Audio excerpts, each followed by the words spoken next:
有力。點解嘅？頸嘅問題，唔係肩嘅問題。本身做街頭健身有啲動作，掌上壓太直隻手 OK 上身個負荷會比較大，冤痛。我會幫你做 posture scan，check 翻你嘅姿勢，唔一定揾到 problem 喺邊度，做翻 functional testing，test 翻你嘅 shoulder 穩定性。真係冇力，有冇痛先？冤咯。試緊 C5個神經線都係弱嘅。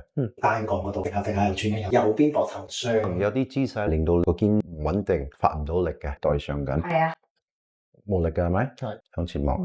弱嘅係咪？平時做 dip 嗰啲，見到自己高低背明顯嘅。OK，唔係腰嘅問題，都唔係速度嘅問題，爭啲足弓都唔關事，呢個都唔係，唔係喎，全部都唔係喎。A few moments later，個頸壓住咗，就壓住個神經線咧，會影響個肩打開翻，即刻有力嘅。你嘅右肩俾你嘅盤骨旋轉影響，旋咗去左邊，好難發力嘅，散啲係咪？而家旋翻個盤骨係有力翻嘅，盤骨旋左邊，本身係要旋右邊 balance 翻，所以旋轉影響緊右肩，頸係影響緊左肩。揾到啦！我哋頭先做翻個運動，矯正翻你嘅旋轉，再 check 一 check 個肩會唔會強啲？強咗，強咗，係嘛？係咯。有冇痛？冇乜嘅。肩有個症狀，出事嘅位置係個頸同埋個腰。如果我哋今日齋整肩，會揾唔到嘅 core，佢會反彈嘅。整咗個弱點先，頸同埋個腰強化翻。OK，好 good，好。唔該晒。